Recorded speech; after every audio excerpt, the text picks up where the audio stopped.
Hello, I'm Robert, a science blogger and fact checker, and helping people who are scared of many things. And so this is some for those of you who are scared of global warming. There's just some rather good news that there is at the moment.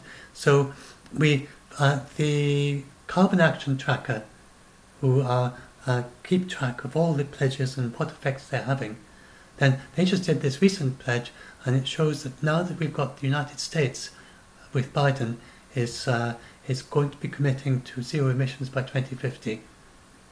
And then we also have China has already committed to zero emissions by 2060, but it hasn't, in both these cases, a statement of intent. Both for Biden, they obviously haven't formulated policy yet, he's just president-elect, and in case of China, then it's again a statement of intent. But these are very likely to be achieved in one way or another. And in the case of the United States, I know that he's got the problems of does he have control of the Senate and will he be able to pass things through. But the states as well, just the federal support is going to help the states to develop their climate ambition, and then there'll be many things he can do as president, and then gradually work. And he's very good at working across the aisle, and I think he can bring this about. And then it's actually very beneficial, especially right now, the recovery from the recession. Then jobs in renewables are an excellent way of recovering from a recession. So there's a very good economic argument there that we can bound to win over. And there are some Republicans who do accept that there is climate change and the work needs to be done on that. There's, I think, 7 of them, the 7 Republicans and 7 Democrats that work together on a climate action, and so there is this cross-party consensus of just 7 on each side, I think it is, and they work together. So it's not true to say that all Republicans say that there's no such thing as climate change. So he does have that. He has some wiggle room there, and as president he has more power as well. With Trump as president, then they just completely kept it out, even though there was a majority in the Senate in favour of climate change action. But accomplished presidents in the lead and Mitch McConnell, then they just blocked everything, never even discussed it. But that's surely going to change with this new presidency. So I think I'm reasonably optimistic of the US. I know he's got a big thing coming up, big difficulty to put it through. But if anyone could do it, I think Biden could do it. He seems to be very good at working cross-party. And then China, China has always overachieved on its projections, on its pledges. So, and you may look at it, it seems that if you look at it, it says quickly insufficient on Carbon Action Tracker. What people forget is that people just don't seem to have completely forgotten or not understood how the Paris Agreement works. It was never intended that the Paris Agreement, that they would be able to commit to 1.5 degrees C in 2015. So people who say we are not yet on 1.5 degrees C, they're missing the whole point of how the agreement is supposed to work. The whole point in the agreement is that each country makes a realistic pledge, a pledge they know they can achieve. It's not about an unrealistic pledge. If the UK was to pledge to reach zero emissions by 2025, there's no way we could achieve that. It would be complete unrest. People just wouldn't go along with it. And then we get to 2025, we completely failed in our objective, and it'll be just despair. That is not how the Paris Agreement works. The Paris Agreement is that countries make these voluntary pledges, which is intended to be something they know they can achieve. It's ambitious but feasible. So in 2015 it was not feasible for China to pledge to 1.53. It simply couldn't have done it. It first had to develop an entire new renewables industry which didn't have at that point. And you can't assume that you've got a renewables industry when it doesn't exist yet, not in the quantity that's needed.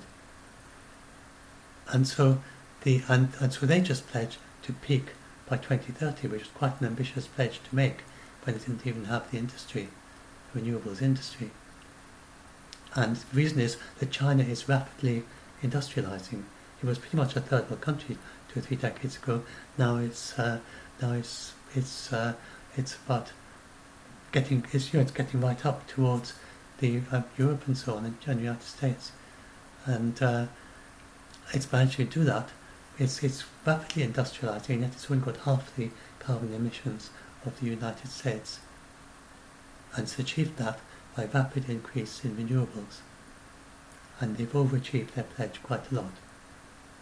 So if now they've got a statement of intent to reach zero emissions by 2060, this is now practical, and it's practical largely because of China.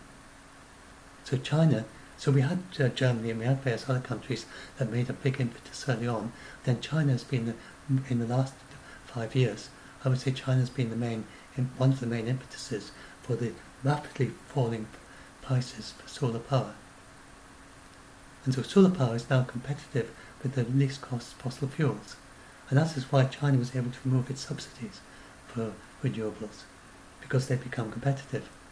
By 2026, then it'll even be cheaper than coal, which is very low cost in China in many regions. And that is based on just, it is well possible that it happens before then, because we have perovskite, which is a big factory in China that is starting to make this commercially, and they believe that perovskite, very thin, very new technology, it's flexible material that you could make by just dipping you pour a solution on top of it, basically. Very easy to make. Then, and even in Africa, in sub-Saharan Africa, they'll be able to make these solar panels once the technology is developed rather easily. And then it's not big, huge panels, you can sort of roll it up and carry it out to a remote village and spread it out. So this perovskite is a very promising technology, which the Chinese are very strongly behind, along with other countries. And if that succeeds, then it could be as soon as 2022 we have another halving of the price of the newest solar panels. And that would be very competitive, that would be well below the fossil fuel prices. So this is what I meant by how you can't make your new pledges until you've got the technology. The price of solar panels has dropped tenfold in 10 years. You couldn't make a pledge 10 years ago based on the assumption that solar panels will cost a tenth of what they are, because the technology doesn't exist yet. You could be optimistic that it'll happen, but you couldn't make a pledge based on it.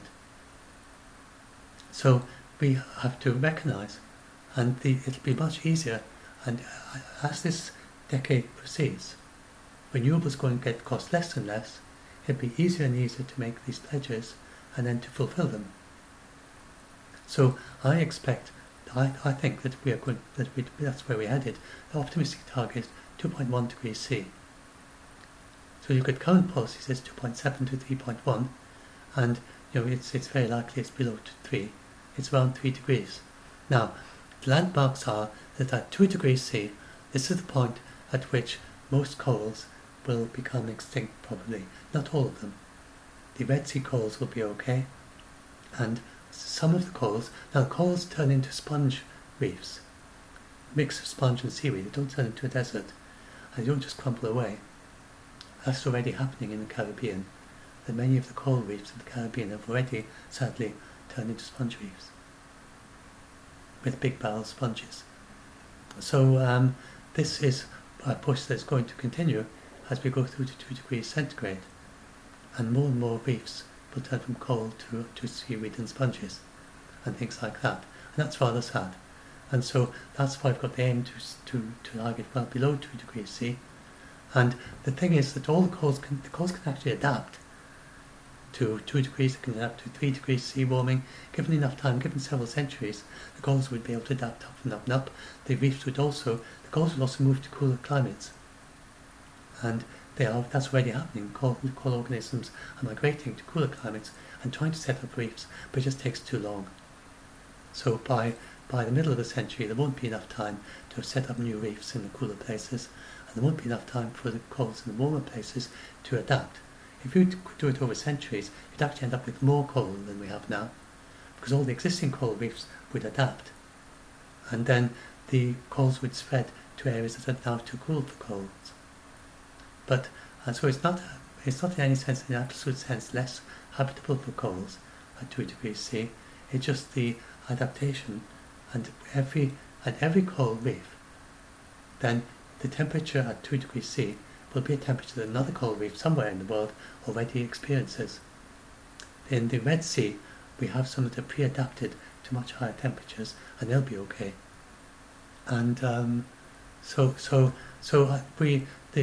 problem is the transition, and then there are these research into how quickly we can, if we can speed this up, if we can help them to evolve, if we can protect more of the coral reefs.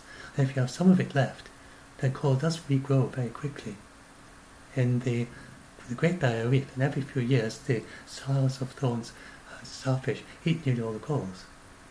And then this is actually beneficial for the Barrier Reef, because this encourages branching corals, because they grow very quickly. And so the part of the diversity of the Great Barrier Reef in Australia is because of these branching corals, which are the result of these Star of Thorns starfish, Crown of Thorns starfish, eating so many corals, which they do in great waves from time to time. And so in the management of the Crown of Thorns starfish in Australia, the aim isn't to make them extinct, because they're native to Australia. The aim is just to control them so as to they don't have too much effect on the reefs, so it is a more gentle process, but they are needed as part of the ecosystem there. So that's what happens at 2 degrees C. So we need to try and aim to well below 2 degrees C, mainly for the corals. And then there's some other things that happen on that way. Spain, for instance, is already getting rather dry, as is Turkey. And the Dust Bowl area of South America, of the United States, that's another example. It's getting rather dry, and it'll get more dry as we go there. But other areas will get more wet. For instance, as we get to 3 degrees C, if we do go that far, then the area of Africa that is suitable for tropical jungle actually expands. So some areas get wetter, some areas get drier. The area of tropical jungle in Amazon shifts at 3 degrees C.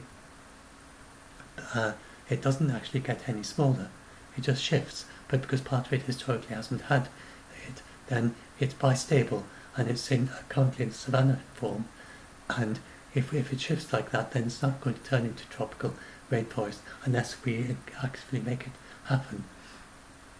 So that's why at 3 degrees C the area of tropical rainforest in South America will be reduced, but gradually, at 3 degrees C and above.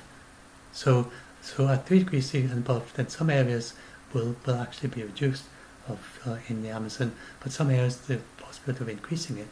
And so, but we're not likely to reach 3 degrees C. I don't think we're going to reach 3 degrees C myself. I think it's very unlikely, because the technology is improving so rapidly, and because of these pledges, so these commitments. So people often say, but look at Australia. Australia hasn't underachieved. Look at the United States. Well, of course, under Trump, of course, the United States didn't achieve. And look at this country and the other one. There are not that many that have actually underachieved. Japan is overachieving. If you look at the top ones, then nearly all of the top ones are overachieving.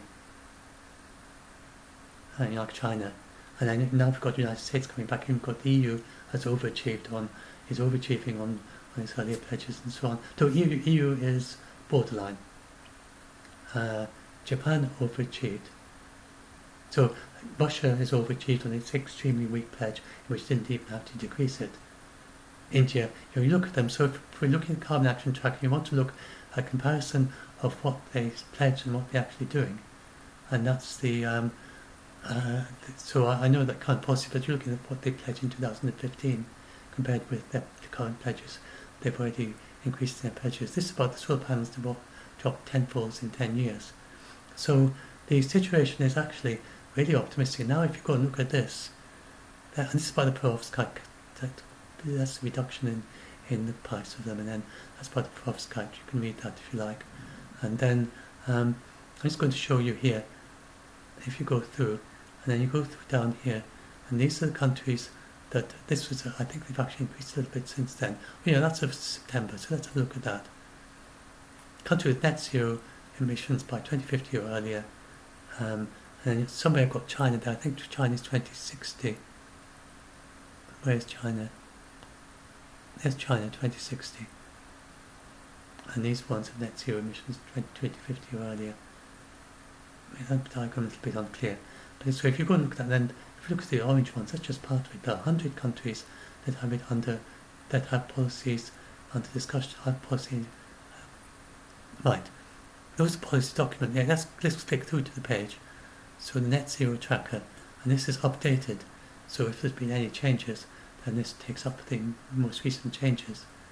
You look at the green ones on the map, and there we are. So now look, these are the ones that got in policy document. So these ones have it achieved. Suriname and Bhutan, they're both carbon negative. Then we have Sweden, that they've got, and that's why I say it hasn't got a date, because they're already carbon negative because of their vast forests, if you count the forests, and because they're conserving the forests. Then, if you look at Sweden, you came in France, Denmark has Finland. Do they mention Finland there? Yes, Finland is 2035. So Finland, it is in policy document, and that's a very ambitious target, Finland. But they're expected to. They should be able to achieve that easily, because it's all worked out.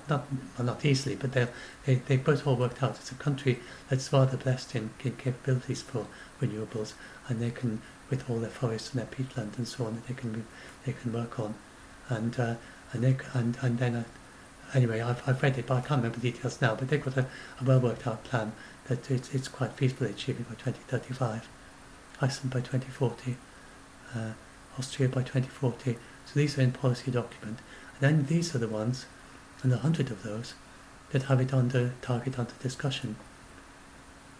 So the vast numbers of countries that actually target discussing it. And the US, of course, counts it under discussion, but I think it's got a decent chance. And so if you go and look at that, then it's actually much more promising than people make it out to be. And you get these. So what I do, just to explain what I do with my debunking, I do positive framing. I am not sugarcoating. Everything I told you here is factual.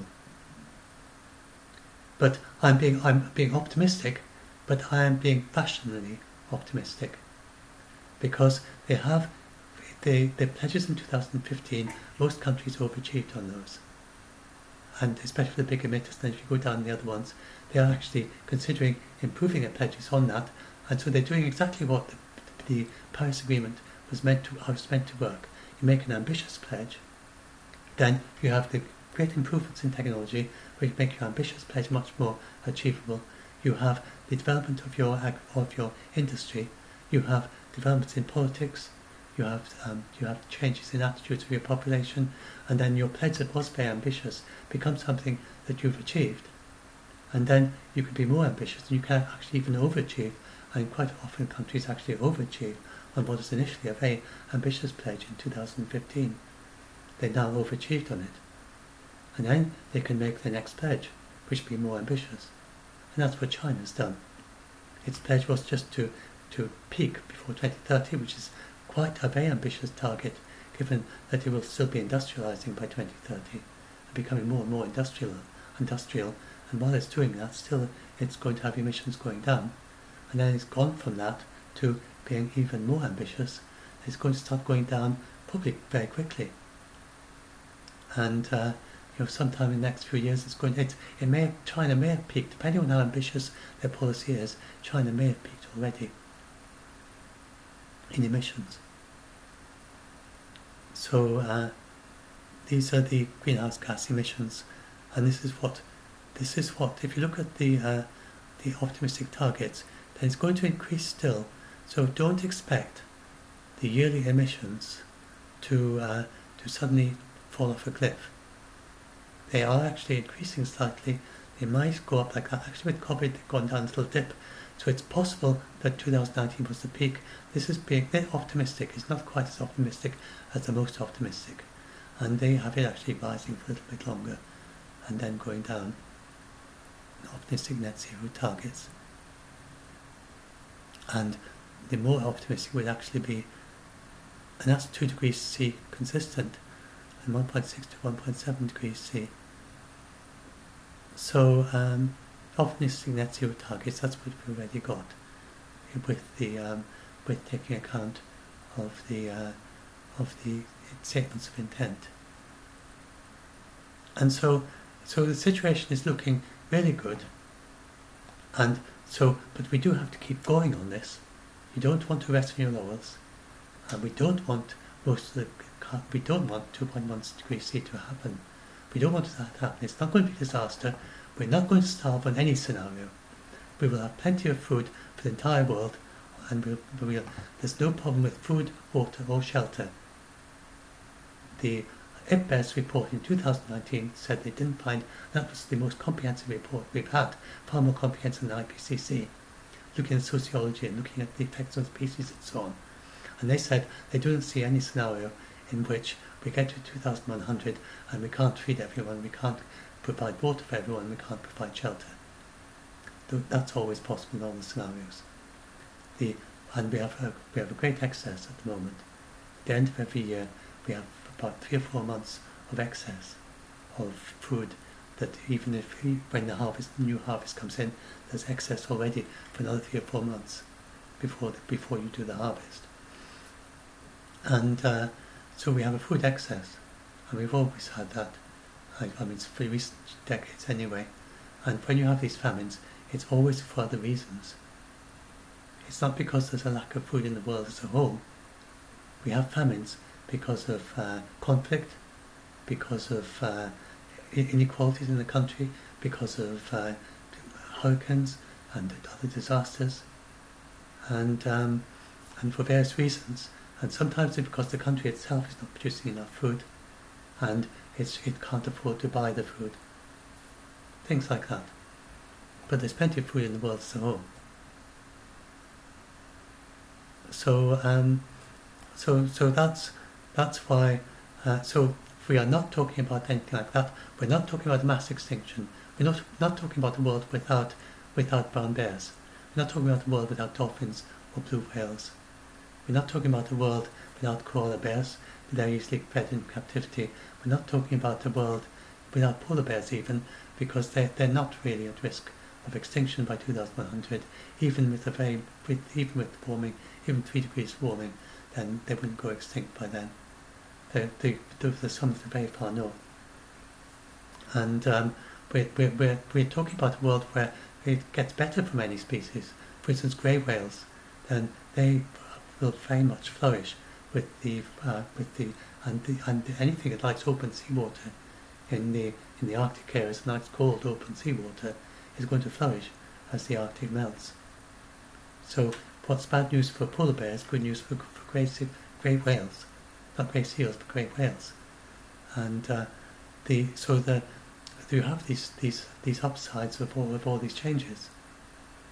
So we're not talking about when I talk about a 6 mass extinction, I mean the very start of what would be a mass extinction if it continued like this for many centuries. And we are not talking about at the end of not going to even lose all the corals. If you look at this in extinction records, you wouldn't notice it. And because there will still be corals, no matter, even at 3 degrees C, there will still be corals in the Red Sea, and over tens of thousands of years. And the sort of time scale is there's only a blip in the record, and the corals would spread out all over the earth again. So we're not talking about a world that's impossible for corals. There will still be corals in the Red Seas, and it's mainly that that there are extinctions of species that have already, especially species that have limited range right now. Then these species can go extinct. And it's very sad. For instance, we lost the gastric brooding frog. That's a very sad thing to have lost. The only amphibian where it broods its tadpoles in its stomach. Very rare species. And they hope to de-extinct it. But so that is very sad. It was a small population and it was gone. And they didn't manage to rescue it. Now, since then, we've got much more active at rescuing amphibians. And it's not likely that that's going to happen again. as long as we're careful. We've got the many little ponds in zoos here and there around the world where the little group of a few hundred amphibians that's been rescued from the wild are sitting there ready to be repatriated to the wild. It's quite easy to keep amphibians in a zoo. So, and like the golden frogs, for instance, they're in a zoo and they're all ready to be repatriated whenever the conditions are right, with the disease that they're either immune to it or the disease has gone from the wild that led to them having to be brought into captivity. So, and then if you look at plants, then nearly all plants can be preserved as seeds, apart from some in tropical regions like mangroves can't be. So all those plants, they're not going to go extinct. They can be regrown from seeds. But, and look, for instance, there's this thing about horse chestnuts going extinct. That is about the wild horse chestnuts. Wild horse chestnuts, their seeds are preserved.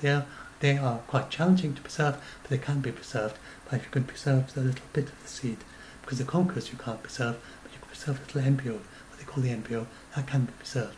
If you cut it out very carefully, and it can be kept in cool conditions.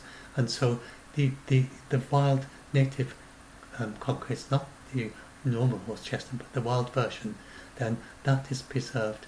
And even there's only a few hundred to a few thousand in three countries, like Macedonia, I forget the other, Albania, and what was the other one, I forget. But anyway, in Greece, I think. Then there's the wild horse chestnut still survives there, that all the domestic horse chestnuts were derived from. So it's quite sad if that does go extinct in the wild, but to the person who's not an expert, it will look very much like the horse chestnut that we all know. But it's the original wild version.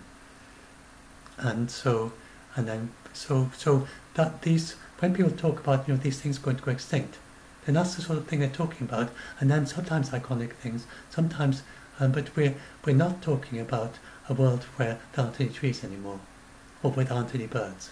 Some very rare birds, and birds are actually quite. And then the other thing to bear in mind is that we are actually saving 3 out of 4 of the species that are at risk, that are at serious risk of extinction. We save most of them. So when people, you get the impression from some of the activists. So I'm just explaining about how I do positive framing. So the negative framing is saying, look, so many species have gone extinct. And look, they're continuing to go extinct. And there's so many of them endangered. And nobody's doing anything about it. And we're at the beginning of a mass extinction. And they don't explain that the mass extinction would have to last for so many centuries. That's the negative framing. And these people are activists. And they're trying to get you to act. And they're saying, look how bad these things are. They're very, very bad. They're extremely bad. Now they're activists. And activists are motivated by feeling that they're in a bad situation. But most people aren't activists by temperament. If you go around telling most people, if things are bad, they're absolutely awful, then they don't rise up and act. They get depressed, they get suicidal, they sometimes they kill themselves, they get upset, they get anxious, and they don't do anything.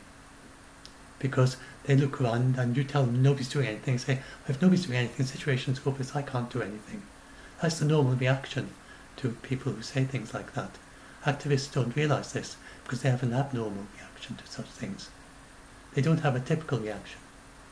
Their reaction to these things is to rise up and become very active about it. But and I'm not saying it's a small number. You get thousands of them who go to the rallies, but you have millions of people that just don't react like that. So positive framing, the psychologists say, is the way to get people to act. And so positive framing is what I do. And positive framing is also realistic, it's factual, it's not sugarcoating. I am telling you the way things are, but I'm just telling you the positives. So it's desperately sad to lose any species, but we are not at risk. When they say to you that people get the impression, people even seem to think that you wouldn't be able to grow flowers in your garden anymore, that all the topsoil would be gone. For some reason you can't do gardening anymore. You can garden in a desert. They are reversing desertification in deserts. You can build a greenhouse in a desert and you get the soil there and then you can grow a garden. So it's obviously not true. You're not going to be able to do gardening, you're not going to be able to do farming. And in fact, the topsoil is growing in most parts of the world. That's not these fake stories. I've got these fact checks that I can link to that maybe can help some of you if you've been badly affected mentally by this negative framing that you get and the journalists just go way over the top. So you get the activists that go negative framing, you get some climate scientists who think negative framing is a way to get people to act, and they retweet the blog posts and the articles which say must know are actually false. If scientifically they know that these blog posts will not pass peer review in a scientific journal, but yet they retweet them because they're activists. So you get some people do that. They're just so focused on trying to get people to act. They're actors, activists. They're not focused on the facts like they are when they're writing their scientific papers. They're focused on trying to get people to act. And they say very exaggerated things. And that is negative framing. So you've got to watch out for that. It's a very natural human reaction. And so, especially if you're an activist, you find that invigorating. You go out on your marches, you go and try and get people to do things, and then you think this is the way to get everyone else to be active, and then you go around and you exaggerate the negative more and more, and you seem to be succeeding because you get other activists join you. But you don't realise that there's a vast number of people who are becoming suicidal, they're needing therapy, they leave their jobs, some people have even contemplated killing their children over this. It's really sad. It's not likely many people actually do that, but they do contemplate that, because this paints such a dire picture of the future that they think that it's just not safe, not fair to bring children up into the world. It's absolutely false. Just appalling that this is happening in our world. And I think that, in my personal, humble opinion, I think journalists have a responsibility to fact check these stories and do the positive framing themselves. I don't think it's right this way, that the impact this has, because I of course have my own perspective on it, but in Doomsday Debunk, along with other fact checkers, and we get so many suicidal people, and people who are very scared, and people who are in therapy for months and years. And recently, an awful lot of stuff has been to do with climate change. And it's just not right. In my personal opinion, it is just not right that the activists are fine, but the journalists and the scientists, and I think the climate scientists should, I think the very best thing we could do is like the World Health Organization, they do their social FAQs. I think that the like of the IPCC climate scientists and being totally straightforward and honest, not being activist, just putting things exactly as they are, just like the World Health Organization do. I think we need to try and get more direct connection between the climate scientists and the general public, answering the questions the general public say.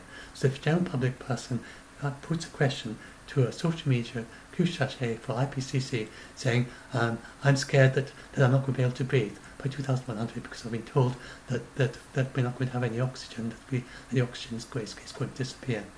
And then the IPCC will, this is the sort of thing that the people ask in the general public, and then the IPCC will say, well, no, that's not true. And I think that there's not going to be any effect on oxygen levels in the atmosphere. So I think we need to have this direct connection, bypassing all the clickbait titles, and just direct connection from the general public via social media hashtags, questions to social media Q-sachets. And if any of you have got any capability of making this happen, then I think the IPCC should follow the book of the World Health Organization and do these social media Q-sachets, question and answers. And I think this would really help turn around a lot of this. And we would not have less action, in my personal opinion, based on the work of psychologists, research of psychologists, and the best way to motivate people.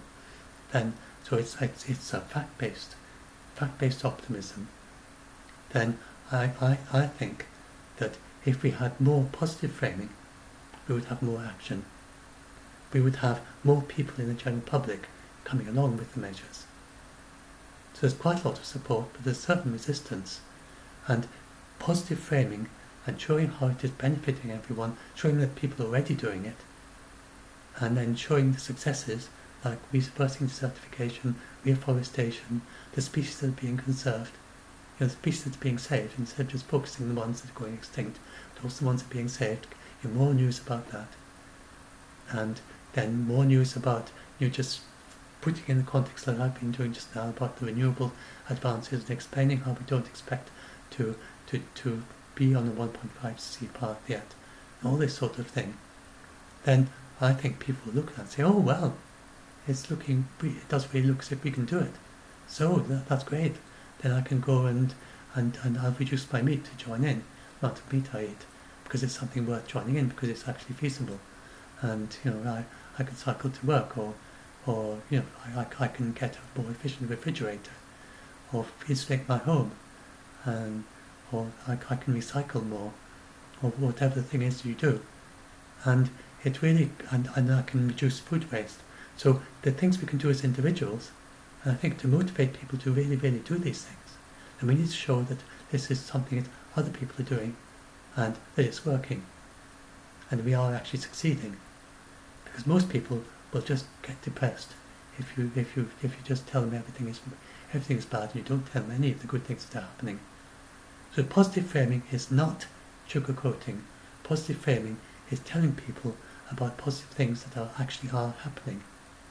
And it's putting it in perspective. And like with the extinctions, putting the extra bits that you don't know. Or like deforestation, all the news about deforestation of the Amazon, there's very little news about the reforestation that's happening in China, in Europe, and North America, many parts of the world. Most of the world is actually increasing in forest. And yet few people would know that from the news, because the news just focuses on hammering down that there's the wildfires in the Amazon and the cutting down the Amazon, which of course we do have to focus on, but put it in context. And also in the Amazon, that they are, the good positive projects that are happening in the Amazon, where you have these the various positive projects in the Amazon which are reversing deforestation. There are people making their small and sometimes quite large tropical jungles, which they're regenerating, and they're showing that tropical jungles can regenerate. And then from nothing you get these tropical jungles spreading along rivers and things. And this is happening. And of course it's not the mature tropical jungle with trees that are 200 years old or whatever, or 400 years old. But it is a tropical jungle, and it's extra habitat for all these tropical species that have and it gives your lines of connection between different places. And this is happening in Brazil today. There are many projects like that in Brazil, and most people don't know about them. So there's two sides to it. And then if you look at the Atlantic rainforest in Brazil, the Atlantic forest, and that's regenerating very nicely at the moment. So that picture isn't explained. So there's lots of good things happening in the world, but that's a positive framing. So I'm just saying, maybe I can give a separate video about positive framing. That is what positive framing is about. Is about letting people see that if we can do this, and we are doing this, we need to do more, but there's so much, and you can actually join in. And then people, they're like sheep. Like sheep, and I don't mean that in a bad sense. We are flocking, we are influenced by, so if one sheep starts running, all the other sheep start running. There's a tendency of that. And so, because they're flocking, I'm not saying that always happens like that, but there's a bit of a tendency that if one or two sheep start running, then the others will start thinking, there must be something scary, even if they don't know what it is. And so there's a tendency for them to start running too. And so we are rather like that. That if you start giving this impression that everything is going as bad, and like the activists do, and they say nobody's doing anything, then they will imbibe and say, okay, nobody else is doing anything, so I'm not doing anything. It's kind of instinctive reaction, herd reaction, that you look around and you see nobody's doing anything, so you don't do anything. And then if you give this message that, look, there are lots of positive things going on, and lots of things, people are doing things, and you get people starting to say, oh, well, Joe Blogg's doing something, so-and-so is doing something, someone in Africa has managed to, has done this wonderful project, I wonder if I can do something in my garden, have a little place for insects to live or something, a tiny little spot for insects in your garden, that's worth doing. It's a very small thing you can do, but it's very worthwhile. Or I can have some butterfly flowers for butterflies, or whatever it is you can do. So when you get this positive framing, then they look around, and it's just like the sheep, and they look around and say, oh, there's all these positive things going on. Well, maybe I can do something positive. And it's more the spirit in you. Instead of being, what can I do? And when you're in that sort of a mood, then it's quite difficult to even think about positive things. Never mind get the energy to start up and say, oh, well, I'll go and make a little bug hotel in my garden, or whatever it is that you want to do. And that positive energy comes from the positive framing. And so that's why I say it's not just changing policies, it's the getting people involved on an individual level, lots of them, millions of people. And that is how we're really, really going to solve this. Have millions of people joining in their personal lives in a very positive way, thinking this is what we can do. We can solve this. And look around and they see their neighbour doing it. And then they do it themselves. And just because we are very social animals, we are herd mentality, the activists tend to be rather loners, maybe. They're people who are, not in the sense of not having friends, but people who are very willing to follow a direction which they know that nobody around them is following. So that's the activist mentality. And then when they're surrounded by very dire situations, so we do need people like that as well. So there are people like that in our society. If you're in the middle of even if you're in the Second World War, there'll be lots of people who have that mentality, who keep positivity going. But it's really, even then, your activists, then it really is, it's the herd mentality. Even then, even when things are very dire, then you have the herd mentality is what brings everyone else along. And there are not many people who are just by themselves, surrounded by people who are very gloomy and depressed, who are managed to be very positive and uplifted and doing all sorts of activist things, and just aren't affected by the gloominess. There just isn't. It just isn't. It's an unusual frame of mind that some people have, and most people don't have.